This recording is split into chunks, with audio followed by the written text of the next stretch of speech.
Hello, everyone. Welcome back to the Newt Tube for another episode here on the Newt Tube channel at Red Newt Cellars. Today, we are going to be tasting some rosé, and our special guest today is Peter Martini. Peter, introduce yourself and just tell people a little bit about yourself, won't you? Sure, Dave. Thanks. My name is Peter Martini. I grow grapes, and you guys have used them to make these wines that we're going to try, I believe, and other wines. We have a winery and vineyards over on the other side of Seneca Lake from you guys, a little bit higher up, just about 10 miles south of Geneva. I grow about 90 acres of grapes, almost all vinifera. We have 5 acres of vignole. Yeah. It's a long, hard slog. Started a couple months ago, and we're flying along now. But that's what I do, and that's pretty much all I do. I'm not very interesting. Excellent. But at least you have time to wrap up your day with a glass of rosé. So thank you for joining us. And the rest of us are here. Megs, our assistant winemaker, and Heather, our social media, the social media and front of house manager. Front of house is starting to percolate now, though. That's a good news. Kelby, our winemaker, and Rebecca, our brand ambassador, handling our national distribution. So, and all of our distribution, for that matter. Rebecca does about everything. Anyway, so today we all have some rosé in the glass. So we're going to talk about the 2017 rosé. This is the rosé in the Kelby James Russell label. So Kelby, take her away. Yeah, this is a fun wine to talk about. We tried the red version of this, I don't know, a few weeks ago, maybe about a month ago, the Cabernet Franc 17 from this label. And it's the same harvest date, same fruit, and for the first 3 days, almost the same handling. Gets that nice cold soak that we really like. The difference is the red obviously gets fermented on its skins. This rosé, after that frigid cold soak, of which we always get photos of us in the snow or something ridiculous, it gets sent to the press and pressed off, and we end up with, a really beautiful, rich color. It's something that is somewhat incidental, but to the process, but also something that we really like. We like the color, this sort of like vibrancy that the color gets. We're not necessarily looking for it to be super dark. In some vintages it is, some vintages it isn't. But we just like the brightness that process gives it. More important, I would say, is that process gives, we're going to use a technical term here, a lot of stuff after cold soaking it for 3 days. And the flip side of that is when we ferment it down, for our dry rosé style, we ferment it pretty much absolutely bone dry. We leave no sugar behind. But the benefit of that cold soaking is it gives us the weight in the body that it can actually stand up to how crisp and clean the wine is otherwise. It doesn't taste, the danger would be it tastes almost skeletal if you ferment it that dry. But because we get so much nice extraction and nice mid-palate weight, it's actually a beautiful balance point for the wine and allows it to finish really crisp. It's a really great seafood wine in particular because of that. Mm. And I suppose all that stuff that you extract and get into the wine, the amount of stuff is probably has a very close relationship to those grapes that come into the winery, doesn't it? It does. I'll let Peter talk to this. The reason we can get away with this 3-day cold soak is because he just delivers us year after year beautiful fruit. That Cab Franc, I go out and look at it to do my due diligence as a winemaker and see what it looks like in the vineyard. But we've never had any issues out there. I almost feel like it's perfunctory at this point for me to go look at it. And so I'll let Peter jump in here and talk about just how he delivers such clean and crisp Cab Franc year after year. Well, for one, Cab Franc is, it's not bulletproof, but it is a little easier to grow than some of the other varieties that I grow in that it's not as disease. there are years when you can get botrytis. There are years that you can get all sorts of stuff that's not much fun. But generally, it's a little bit easier. But we also work pretty darn hard at producing ripe, clean fruit year after year after year. I mean, given different circumstances, the difficulty levels raise, lower. But you know, we basically do a lot of canopy management with, you know, everything's VSP, so there, and we open up the fruiting zone as much as possible. We use mechanical leaf removal and hand follow-up sometimes, depending. I am not afraid of putting botryticide on Cab Franc, and have in the past when we think it's going to get a little ugly towards the end, because it is the end when Cab Franc is out there, you know, mid to late October and sometimes November. So that's generally, unfortunately, when the Finger Lakes see a lot of their moisture. September is one of our rainiest months, so on average. So that's not great for wine grapes. Just makes our job a little more interesting. We work pretty diligently at keeping, you know, the balance in the vines and the canopy clean and the fruit clean. Yeah, and this 17 vintage, I mean, 17 was a really cold year, and talk about coming in right at the end.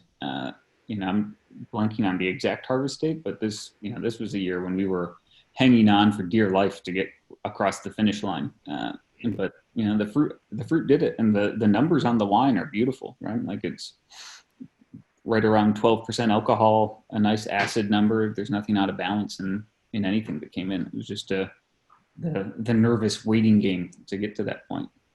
It does seem, even though we get pushed, that we always find a way. I mean, yes, there have been years that we haven't gotten there, and it hasn't been great, but there's usually that 1 or 2 week stint of sunny 70-degree weather that gets us to the finish line. You know, and we're not afraid to drop crop if it looks like it's going to be held back by that. But generally, since we balance prune and we keep things pretty well in balance, the crop levels usually are indicative to the year.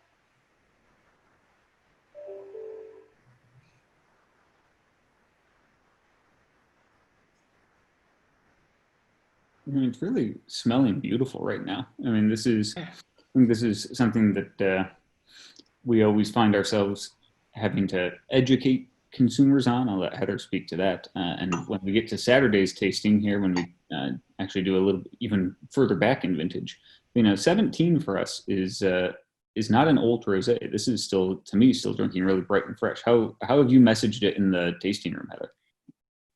I mean, one of the biggest obstacles that we face in the tasting room is people think rosé is basically like Beaujolais Village. You know, you're supposed to drink it between Mardi Gras and the first day of spring, from November until Mardi Gras.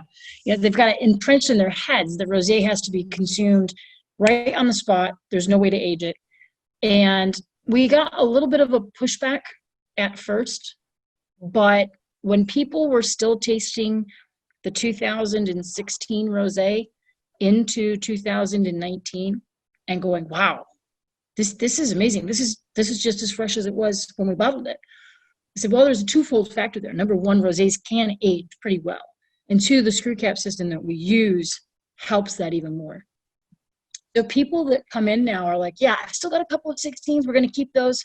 But hey, can we get 16 and a 17 or a 17 and an 18 or whatever we've got in house so that they can do these nice little verticals of rosé for themselves later in the summer or in the early fall when they're looking for something that was fun and still like summer. It's a nice problem to have. It really is. Yeah. So rosé's been pretty hot the past few years in the wholesale market. Do you see that same kind of seasonality and kind of anxiety about drinking it quickly there, Rebecca? No, I think on a national level, I'm seeing it starting to shift where people are understanding that that rosé with roasted meats throughout the course of the year is a wonderful pairing. Also, considering rosé as their cocktail wine, if you will, something to drink while they're preparing their dinner and not really worrying about food and wine pairing. A little lower in alcohol than a cocktail.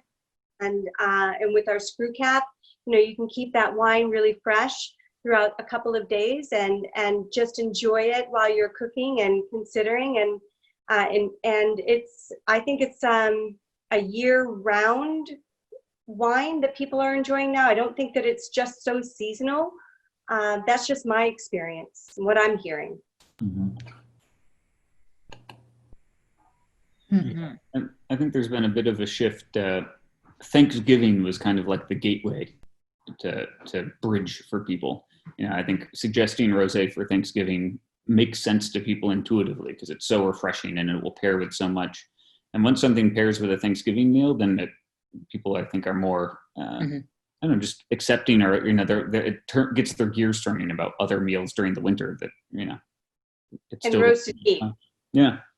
Yeah, I agree. Mhm. Well, you're kind of making me hungry. Thanks. You've been awfully quiet in the corner there. What's your take on this beautiful rosé? I'm personally just really loving it right now. There's a type of freshness to it that it really works for me. I get kind of hints of grapefruit and some cranberry with this one as well, which I really like.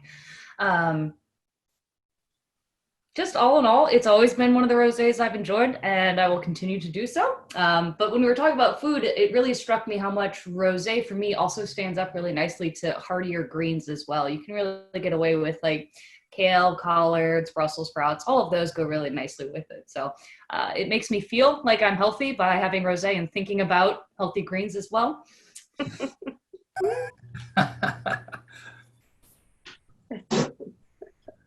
Yeah, Cellar Master James will, I feel like once a year, make a kind of rumble, because his normal way of speaking is rumbling, about how great of a rosé we make and how much he enjoys it. And I think his staff drinks probably would justify that if we had a chart of what he...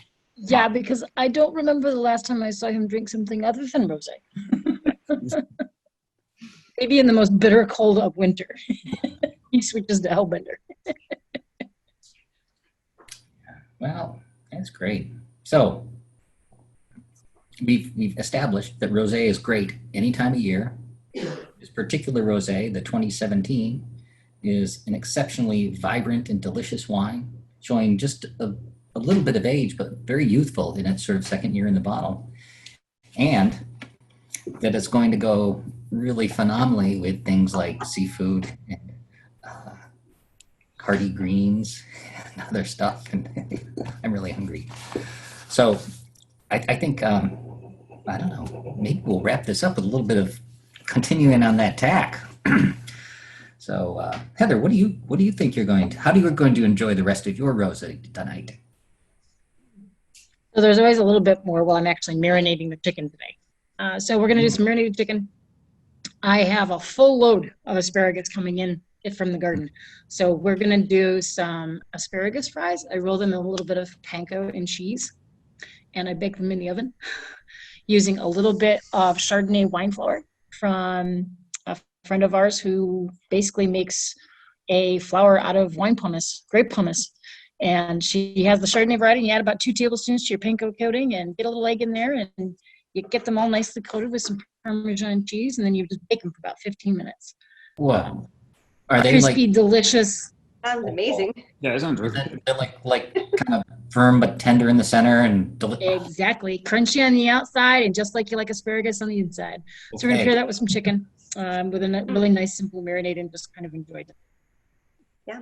Super. How about you, Kelby? What do you have in mind? I'm going, I think I'm going low with high here. I'm going with some white hots tonight with some grilled onions and peppers, which, we just got done talking about rosés and all season wine, but it's a beautiful kind of late spring, early summer day here. And I think we all like grilling, but, a Rochester favorite in white hots with a new Finger Lakes favorite in dry rosé. Delicious. Yeah. How about you, Rebecca? We're going to go with some swordfish steaks tonight. and some mashed potatoes with some wasabi folded in. And I've got some bok choy that I'm going to braise. Should be really nice. I bet. What do you have in mind for the rest of your rosé, Peter? Well, as Rebecca said earlier, I'm partial to rosés, and I can drink them at any time. I don't necessarily need to eat with rosés. I think rosé is a very, very versatile wine. But for dinner, whether the rosé makes it all the way there or not, we're going to have grilled chicken and something. Just something I have to figure out. Yeah. The rosé may help you along that path. Yeah. The bumpier even, the longer it goes. How about you, Megs?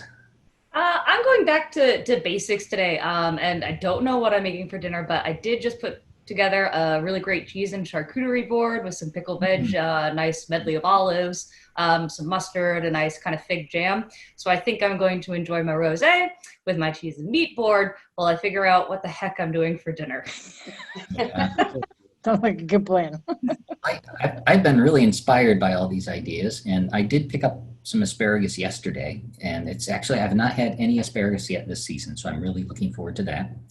And like usual, it's a beautiful day. It's a little cooler. Going to fire up the grill, and that asparagus will go on there. And I think Meg's, I've got some of this really sort of mature kale, a little bit, kind of stocky, big plants. I think they're going to get tossed with a little olive oil and salt and go right on the grill with the asparagus. And I have these little yellow trumpet mushrooms, and everything might just get thrown on top of a hot fire. Very nice. There. So I think we should get cooking here. Mhm. And thank you, everyone, for joining us. Thank you, Peter, for Thank you, Peter. joining us again. It's been great. And have a great afternoon, everyone. And join us next time, which will be, if you're watching right now on Thursday, it'll be in just a couple days for some more rosé. Cheers. Cheers. Cheers.